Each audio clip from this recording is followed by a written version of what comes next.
Buenos días queridos hermanos. Ya estamos listos para presentar la palabra de Dios. Queremos enviarles un cariñoso saludo, mi esposa y yo, desde nuestro hogar hasta el hogar de ustedes, esperando que la paz de Dios se manifieste en sus vidas. Agradecemos al Señor porque aún así nos permite comunicarnos. Y si Dios lo permite, ya estamos próximos a tener actividades presenciales. Ya en su oportunidad se dará a conocer. Pues vamos a orar, hermanos. Padre Celestial, te agradecemos tus bondades y misericordias que nos has concedido hasta ahora. Tu protección bendita. Gracias, Señor, porque podemos reunirnos para adorarte y escuchar tu palabra. Gracias porque nada ha impedido esta experiencia que tanto necesitamos. Ahora te rogamos que hables a nuestros corazones y nos enseñes a orar, Señor. Gracias porque tu palabra misma nos lleva a esta enseñanza y nosotros hemos de aprender por medio de ella. Rogamos pues la dirección tuya, Señor, para que esta palabra tuya también podamos llevarla a la práctica en los momentos tan especiales de oración. Bendito seas en el nombre de Cristo Jesús. Amén. Amén. Capítulo 6 de San Lucas, estamos considerando, ya se vieron los versículos del 5 al 8, ahora hemos de considerar los versículos 9 al 13, esperamos abarcar todo eso, si no, pues ya dejaremos pendiente algo. Pero voy a pedirles que ustedes con su atención me ayuden para ir abarcando los conceptos que necesitamos en esta mañana. El texto comienza, si ustedes se dan cuenta, versículo 9 al 10 del capítulo 11 de San Lucas. Dice, y yo os digo, pedid y se os dará, buscad y hallaréis, llamad y se os abrirá. Porque todo aquel que pide recibe, y el que busca halla, y el que llama se le abrirá. El texto comienza con una invitación a pedir. Y claro, tiene que ver con la oración, hermanos.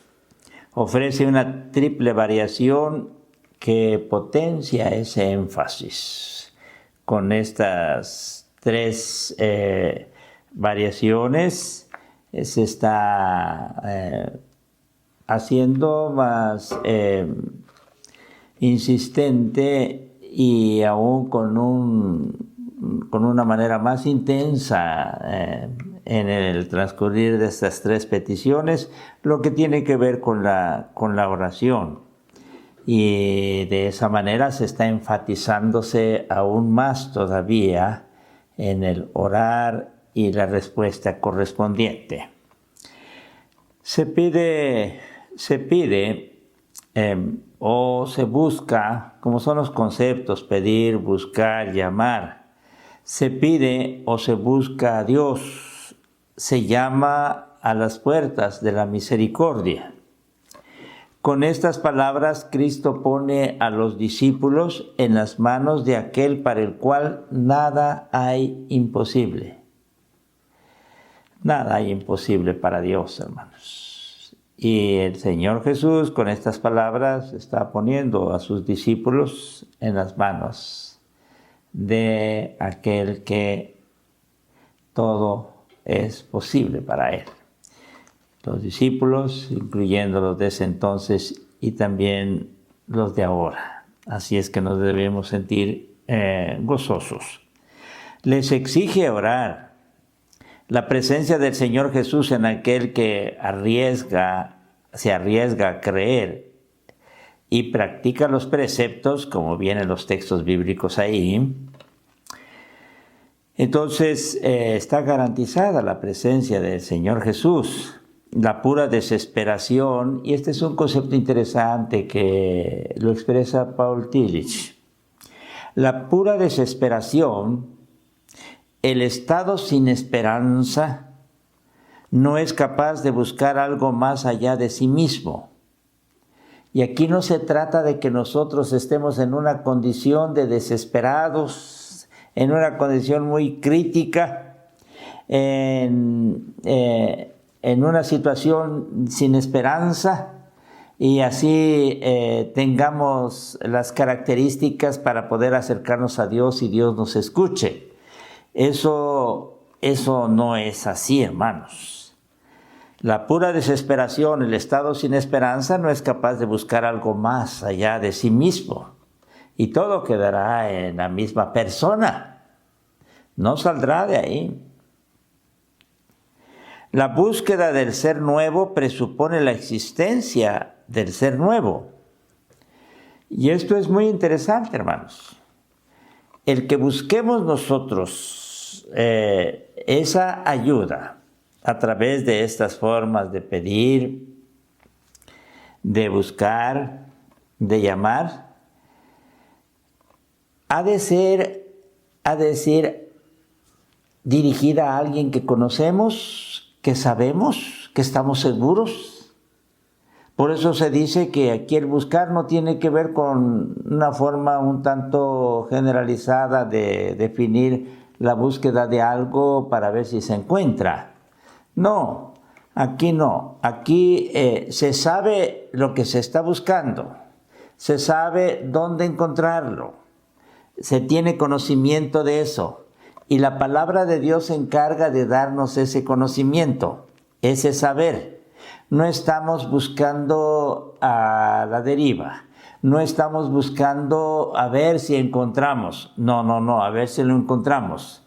Si estamos buscando a Dios, Dios mismo se ha encargado de enseñarnos cómo podemos buscarlo. Así es que esto es importante. Pero quien sabe cómo buscarlo es aquel que seguirá los lineamientos, las indicaciones de Dios. He ahí la razón del por qué debemos ser cuidadosos y no pensar que cualquiera puede encontrar a Dios, puede buscar a Dios, puede llamar a Dios, puede pedirle a Dios. Y a veces nosotros, quizá con un sentir, para los demás, incluyéndonos a nosotros mismos, hermanos, aceptemos esa posibilidad de que no. Si vamos a buscarle a Dios es porque sabemos cómo buscarle, sabemos dónde está y hemos hecho lo que conviene para eso. Así es que por más que estemos desesperados, por más que estemos afligidos, estos no son los requisitos determinantes para encontrarnos con Dios. Debemos saber que al Dios que buscamos es aquel Dios a quien se nos ha revelado a través de la Escritura y de manera especial aquí con el Señor Jesús. La tercera pareja hace pensar, la tercera pareja es llamad y se os abrirá. ¿Sí? Hace pensar inmediatamente en la puerta de la parábola. Acuérdense ustedes cuando aquel amigo, recibiendo un amigo que le visita a medianoche, va con el otro amigo y le pide que le dé 3 panes para que le conceda al amigo que lo ha visitado, al amigo viajero. Y ese ir con el otro amigo es un tocar a la puerta de aquel a quien el amigo sabe que le puede ayudar porque es su amigo. Por eso cuando se habla aquí de llamad y se os abrirá, se relaciona con ese acontecimiento de la parábola que inmediatamente anterior se ha expuesto. Entonces la tercera pareja hace pensar inmediatamente en la puerta de la parábola. Se trata del acceso al reino, a la puerta estrecha. A ver, el llamar y se os abrirá es porque se va a abrir la puerta del reino. La puerta es la puerta estrecha. Y el que llama es el que llama es el que sabe que Dios ha de abrir esta puerta. Y entonces esperará que eso suceda. A la que llaman en vano, es otro concepto importante, hermanos. A la que llaman en vano los desventurados que no hayan luchado como es debido para acceder a Él. Hay otros que llaman, pero llaman en vano, hermanos. Y aquí este grupo de personas está especificado en el mismo Evangelio de San Lucas. Hay un contraste claro entre el versículo 9 que estamos tratando nosotros y especialmente en este concepto de llamad y se os abrirá. Hay un contraste con el versículo 25 del capítulo 13 de San Lucas, donde los desventurados, como se ha referido antes, dicen: Señor, ábrenos. Él respondiendo os dirá: no sé de dónde sois. O la otra expresión del Evangelio: no os conozco. Están tocando y están esperando que se les abra. Pero si el Señor no los conoce, si el Señor no sabe de dónde son, en este sentido de que son personas que no se han acercado a Él, no se han vuelto a Él. Son personas que teniendo la posibilidad quizá de pues buscarle como conviene ante la revelación que Dios ha dado, ellos no lo han hecho. Entonces no se trata de que cualquier persona va, toca y luego se le abre. Y estas palabras que sin base bíblica algunos acostumbran a expresar a las personas cuando están en necesidad y es violentar el texto bíblico, hermanos. No, debe tenerse cuidado. Tú pídele a Dios y Él te va a abrir la puerta de su corazón, y agregamos hasta algunas otras cosas. Bueno, no seamos descuidados, no seamos antibíblicos. Pero es que así aprendí. Es una llamada a la confianza, a la iniciativa, pero a la iniciativa de vosotros, es decir, de los que tienen la fe, porque el Señor Jesús les dice vosotros, ¿sí? Es decir, a los que tienen la fe y el gesto para con Dios y para con el prójimo, sus discípulos, son esos vosotros. Y aquí se define bien, hermanos. Ya en el versículo 13 encontraremos esta expresión con toda claridad. Los versículos 11 y 12. Vamos, ustedes quizá tengan allá a la mano su Biblia y hemos de leerlo ahora. ¿Qué padre de vosotros, si su hijo le pide pan, le dará una piedra? ¿O si pescado, en lugar de pescado, le dará una serpiente? ¿O si le pide un huevo, le dará un escorpión? Los ejemplos escogidos están refiriendo el alimento común de los palestinenses, principalmente de aquellos que viven a la orilla del lago o a la orilla del mar. Esta era una comida común. Así es que no era raro para los que estaban escuchando lo que el Señor Jesús decía. Nos imaginamos la mesa familiar y vemos el padre de familia distribuyendo la comida a sus hijos. A veces nosotros no logramos captarlo porque no nos trasladamos a las costumbres de ese entonces. Inclusive en la actualidad, los orientales, los judíos, los musulmanes, los árabes tienden a esto. Es el padre el que parte el pan. Ahora, en ausencia del padre, bueno, será quien corresponda. Pero es el padre el que parte el pan, porque el pan es determinante para las comidas y es lo primero que se hace. Se parte el pan y se distribuye. El padre es el que da la anuencia para participar de los alimentos, o el que da los alimentos. Así es que no nos extrañemos de esta forma. Aquí diríamos, bueno, no es papá, es mamá. Bueno. Pero estamos en un ámbito diferente.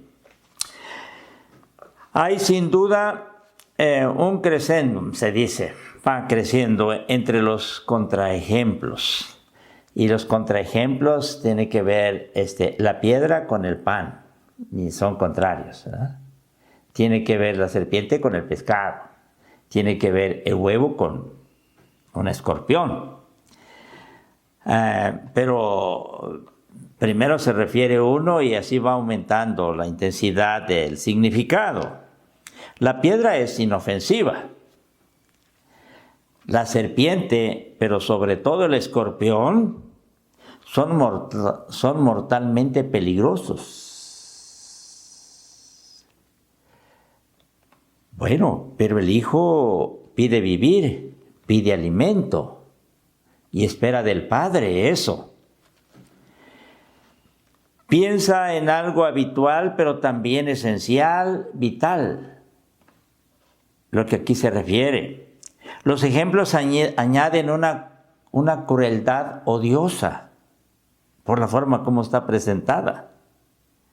A una simple malicia, no, es algo más grave. Ya que una piedra puede parecerse a un panecillo, bueno, ahí. Una serpiente a un pez. Y un escorpión grande, encogido, puede parecerse a un huevo. Quizá tengamos que trasladarnos a este animal principalmente para poder nosotros entender lo que se está diciendo aquí. Para ellos no había problemas. Y la semejanza entre las tres cosas que se refieren aquí también eran claras para ellos. Y notemos, si la parábola recurre al código de la amistad, como dijimos allá entre amigos, acuérdense ustedes el domingo pasado, los tres ejemplos que se presentan aquí apelan al código del parentesco, padre, hijos o familia. Se siente aquí también un Dios que es nuestro amigo, pero aquí es sobre todo nuestro Padre. Allá el Dios amigo, aquí el Dios Padre. Y esto ya nos va relacionando con lo que presenta San Lucas, capítulos que estamos tratando, el 11 del 1 al 4, que tiene que ver con la oración del Padre Nuestro. Claro, estamos exponiendo los miércoles en relación a la oración del Padre Nuestro según San Lucas en el capítulo 6 del 9 al 13. Pero aquí estamos en el contexto de San Lucas y tanto aquí como en San Mateo refiere al Padre. Así es que lo que se está presentando aquí ya no se trata de la relación de amigos, sino la de Padre. Y en ese sentido ya es mayor esa relación familiar. La paternidad añade a la amistad, ¿sí?, la autoridad, la responsabilidad, la protección permanente. No es lo mismo que un amigo. Aquí el padre es el que se hace responsable del sostenimiento del hogar. El padre es el que tiene que ver con la protección del hogar. El padre es la autoridad y por lo mismo va a guiar bien a su familia. Entonces aquí ya se entabla una relación más que la que vimos en la parábola de amistad, ¿sí? Y esto cobra un significado mayor.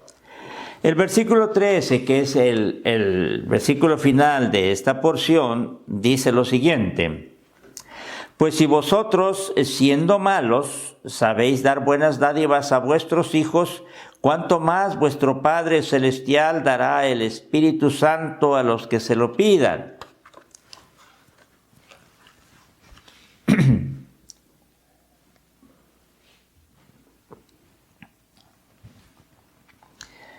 Aquí está la conclusión. Y esta conclusión está sacada lógicamente de un razonamiento de menor a mayor, se dice. ¿Sí? O de la lógica judía. Del principio, si el bien puede surgir del mal,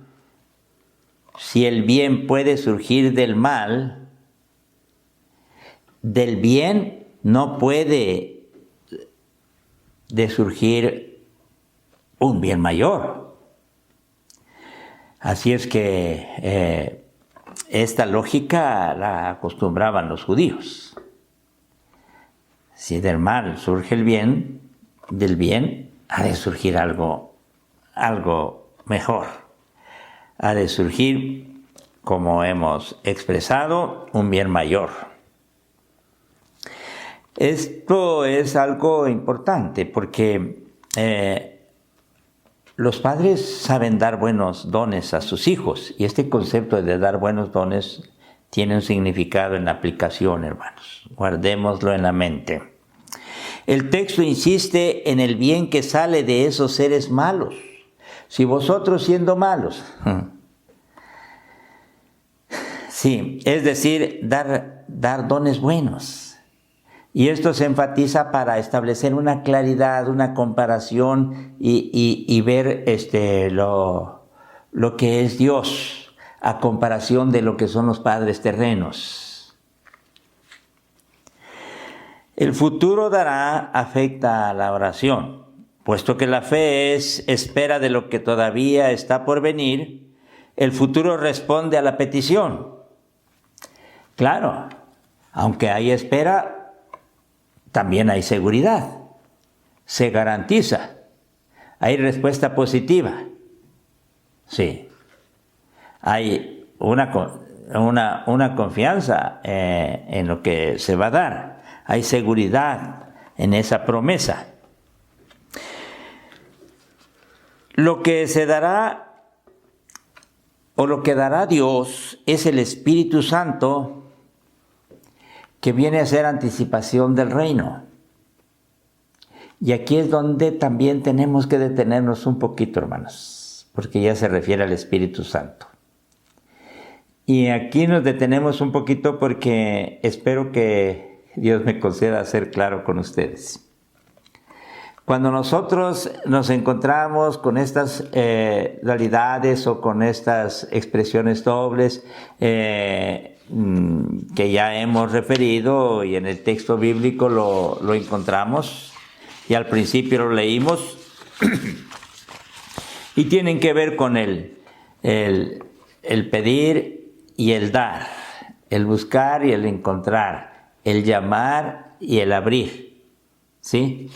Ahora, esto puede aplicarse a diferentes situaciones y se esperaría que el versículo 13 ya nos dijera qué es lo que Dios nos va a dar a la petición, a la búsqueda, al llamado nuestro, qué es lo que Dios nos va a dar. Y aquí es donde tratamos nosotros de poner meter todas aquellas cosas que nosotros expresamos en nuestras oraciones y entonces nos fundamentamos en el texto de la seguridad, aparte de la respuesta positiva, la seguridad de la promesa que hay en cuanto al dar, y eso no lo encontramos en el versículo 3, hermanos. Y espero no desanimarlos un poquito a ustedes. En el versículo 13, de acuerdo a nuestras concepciones, tal vez debiéramos encontrar, y a ustedes se les va a dar esto, y todas estas cosas, o todas estas situaciones, y todavía como estamos un tanto, pues en una influencia actual de materialismo y de prosperidad, pues tal vez se piense en cosas materiales o... Voy a hacer un paréntesis, hermanos. Yo no sé cómo le hacen esas personas que diciéndose cristianos tienen un materialismo arraigado completamente. Yo no sé cómo le hacen esos predicadores que hablando de prosperidad y refiriendo a una cuestión básicamente material, puedan encontrarse con estos textos y yo creo que se quedarían pasmados. Porque aquí se refiere al Espíritu Santo. Y de todo esto que se ha dicho, y de todo este pedir, y de todo este buscar, y de todo este llamar, lo que nos encontramos ya como la respuesta divina es el Espíritu Santo. Y no quiero decir que vayan a pensar ustedes eso, pero bueno, es que yo no estoy pensando en el Espíritu Santo, yo estoy pensando en satisfacer mis necesidades, mis preocupaciones, mis luchas, Y ahora Dios me sale que me va a dar el Espíritu Santo, pero es que es más, aún ni lo estoy pidiendo. Por eso el versículo 13 nos sorprende. Se los vuelvo a leer, hermanos, aunque nos quitemos un poquito de tiempo. Pero si vosotros, siendo malos, sabéis dar buenas dádivas a vuestros hijos, ¿cuánto más vuestro Padre Celestial, como inicia la oración, dará el Espíritu Santo a los que se lo pidan? Y de acuerdo a la secuencia diríamos, bueno, ya vamos llegando a lo que Dios nos va a dar y ahora resulta que es el Espíritu Santo que nos dará.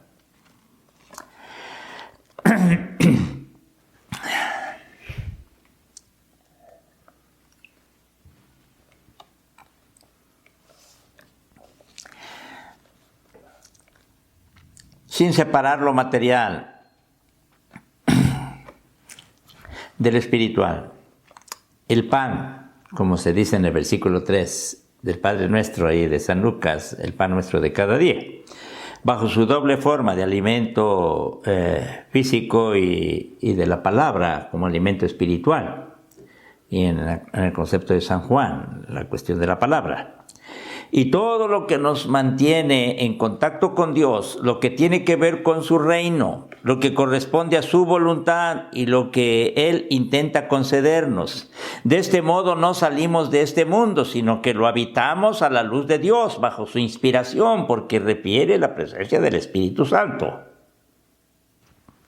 Esta búsqueda que confirma la petición tiene asegurado el éxito. Esta es la intención del texto. Pero esta búsqueda se refiere a aquellos, a vosotros, como ya dijimos, sus discípulos, a los que Cristo se dirige y a los que Dios ya ha encontrado, porque en el llamado respondimos positivamente y ahí Dios nos ha encontrado y nosotros nos hemos encontrado con Dios. Tiene que ver con personas que ya están en esta condición, que están buscando no lo que no saben dónde está ni si existe, no, de algo. La búsqueda aquí tiene que ver con algo que ya sabemos que está. La especificación de lo que Dios dará serán buenos dones. Buenos dones. Esto libra de pensar en esos deseos ingenuos de una acogida de cualquier petición. También esos buenos dones se resumen en el don del Espíritu Santo, como la forma actual de los bienes con los que Dios nos enriquece. Es por el Espíritu Santo por quien el reino de Dios surge anticipadamente. Y esto ya tiene que ver con el concepto tan importante en el Evangelio del reino de Dios. Ha venido para que nosotros participemos de él. La mención del Espíritu Santo no implica que Dios no acoja más que las súplicas de tipo espiritual. Los ejemplos concretos de los versículos 1 al 12 que se refieren anteriormente se oponen a esta idea. El don del Espíritu Santo puede presentarse bajo la forma del pan de cada día, de un afecto humano o de un acontecimiento feliz. Pero todo proviene del Espíritu Santo.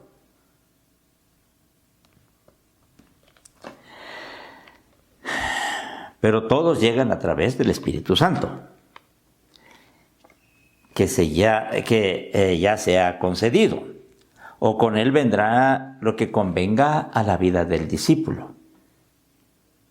Y aquí es donde, queridos hermanos, la acción del Espíritu Santo es maravillosa, porque al concedernos el Espíritu Santo, entonces todo lo que venga a nosotros serán dones buenos, y se da a través del Espíritu Santo.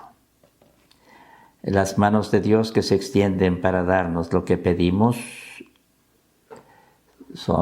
tienen que ver con el Espíritu Santo. O diríamos en otras palabras, el Espíritu Santo son en esas manos de Dios extendidas para concedernos esos dones buenos. Y son palabras de Francois Bobor, no son mías, hermanos. Lucas compromete a los creyentes a orar. Tiene razón en hacerlo, ya que como paganos, acuérdense que el Evangelio según San Lucas es para cristianos paganos, gentiles. El Evangelio según San Mateo es para cristianos judíos. Ellos ya sabían orar, históricamente sabían ellos. Bueno, por eso la oración del Padre Nuestro tiene otro significado en San Mateo. Aquí es para los que no saben orar. Entonces, esos son los gentiles. Los gentiles no tenían esa práctica, hermanos. Los judíos, claro que sí. Entonces, tiene razón en hacerlo, ya que como paganos los fieles no tenían esta costumbre. Y como cristianos no siempre tenían ganas de hacerlo. No estoy refiriendo a nadie. No siempre tenían ganas de hacerlo.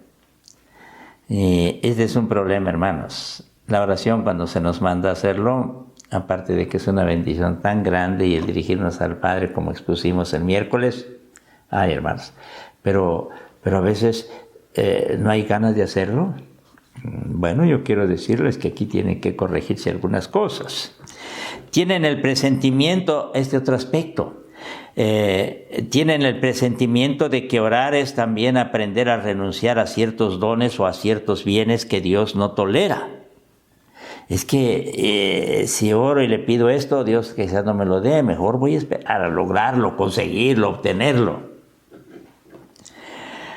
Así se nos introduce en una escuela de oración. Cuando oramos, vamos a esperar lo que el Espíritu Santo se nos conceda por intervención divina.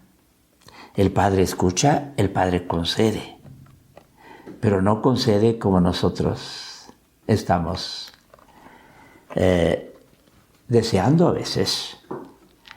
Concede lo que es mejor. Y me detengo un poquito aquí, hermanos, antes de avanzar.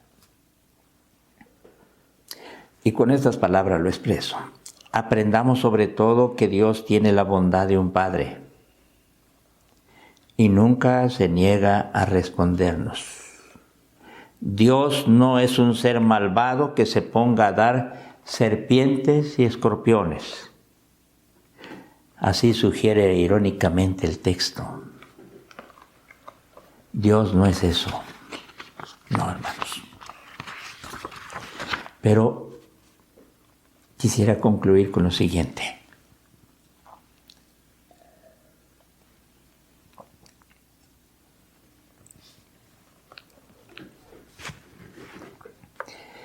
Y ya se ha dicho, y tal vez tantas veces se ha dicho,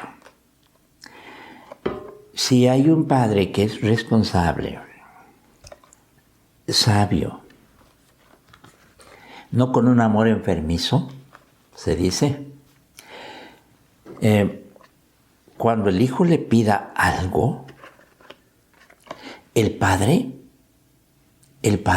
se lo va a conceder si no es para su daño. ¿Sí? El padre no va a querer darle. Acuérdense que decía el hermano Samuel Berberian que una ocasión le dijo a su padre que le comprara una motocicleta. O que iba a comprar una motocicleta. Bueno, sí, hijo, cómpralo, pero también compra el seguro de vida o de muerte, porque debes prepararte. Ahora, hay cosas que los hijos quieren, pero no es lo que conviene. Quizás sea para su daño o aún para su misma muerte. Hay cosas que el padre, porque es sabio, sabe que no conviene. Pero es que el hijo se muere de los deseos de tenerlo. Podrá morirse, como decimos figuradamente. Pero si es un padre que sabe que no conviene eso, ¿cuánto necesitarían los padres analizar la forma de ser con sus hijos? Cuando a veces por tenerlos contentos o por satisfacer ciertas cosas o porque como no han actuado bien con ellos tal vez, entonces les conceden esto, aquello. Ay, hermanos. Vamos. El término que se está usando aquí es padre, hermanos. el que da dones buenos. Y si son dones buenos es para beneficio de sus hijos. El papel de los discípulos pasa a ser de hijos. Y nosotros como hijos tenemos un Padre que no nos va a dar serpientes y escorpiones, pero tampoco nos va a dar aquello que en cierta forma nos va a ir dañando. O estas serpientes y escorpiones se definirían como aquellas cosas que van a destruir nuestra vida.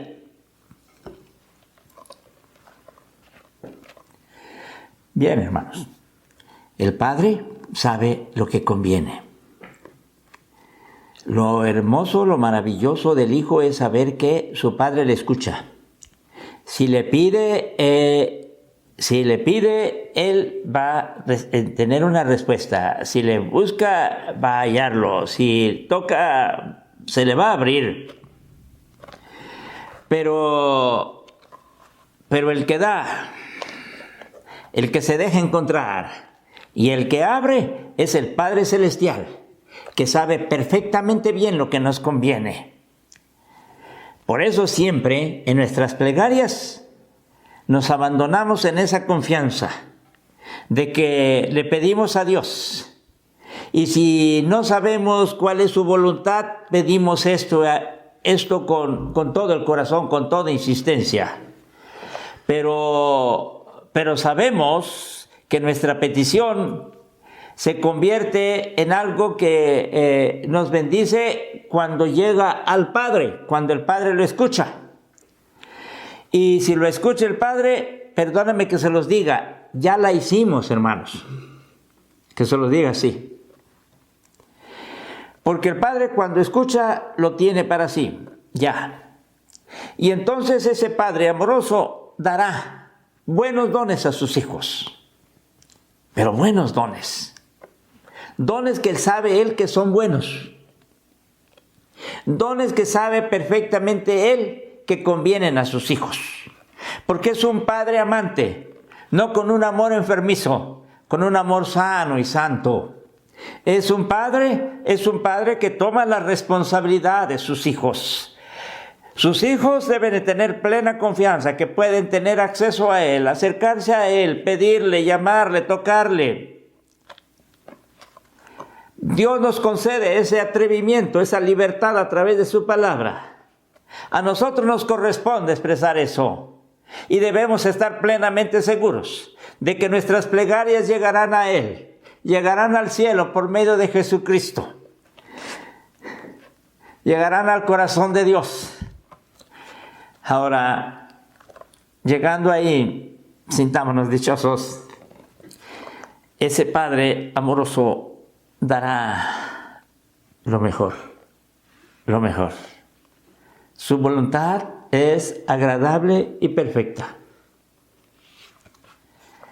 Y esta es la bendición que tenemos. Y aquí no se trata de un amigo, ya se trata de un Padre. Y si es así, postrémonos y pidámosle, en la confianza de que Él hará lo mejor para nosotros. Y quizá nosotros pensemos que esto es lo mejor por ahora. Tal vez mañana es lo peor. Y quizá nosotros pensemos que esto es lo que conviene. Pasarán los días y nos daremos cuenta que no era así. Y a veces pienso, hermanos, yendo un poco más allá. A algunos nos gusta que se diga esto. Cuando Ezequías pide que Dios le conceda otros años más, y en respuesta Dios le concede. Dios ya había expresado cuál era su voluntad directriz, se dice a veces. Pero le insiste y entonces le concede. Y en el transcurrir de esos años, a los 8 años, nace uno de sus hijos. Y después nace el otro. Y tanto Amón como Manasés fueron una maldición para el pueblo de Israel. Y a partir de ellos, Dios decidió ya el juicio que los llevó a ser trasladados a Babilonia. Y se pregunta uno, ¿de veras era lo mejor? Aún incluyendo la misma vida, hermanos. Y si en las situaciones difíciles, ya en la proximidad de la muerte, podemos pedir a Dios entonces, y Dios nos va a escuchar. Y si Él cree que eso es lo mejor, adelante. No vaya a ser como alguien diría, y quizá ustedes lo escucharon, que mejor hubiera sido morir ahora porque después terminó perdiéndose. No sabemos, hermanos, no sabemos. Lo que sí sabemos es lo que el Santo Evangelio nos dice a través de San Lucas, en palabras del Señor Jesús. Que Dios es un Padre y que no va a dar cosas malas, no va a dar escorpiones y serpientes, va a dar lo mejor para sus hijos. Esta es la confianza que levanta nuestro rostro. Si somos hijos, nuestro Padre hará lo mejor para nosotros. Padre Celestial, bendito seas. Ayúdanos para que podamos siempre esperar de ti. Y lo que venga de ti será lo mejor, Señor. Perdónanos si en esto no hemos estado bien, pero tu palabra viene a nosotros para que corrijamos o nos impregnemos de esta confianza, Señor. Gracias porque tú como Padre amante darás buenos dones, lo mejor de lo mejor. Qué grande eres, Señor, porque a pesar de nosotros ser tan miserables, tú ves nuestras vidas, extiendes tus manos y nos das dones buenos, lo mejor. Bendito seas, en el nombre de Cristo Jesús. Amén.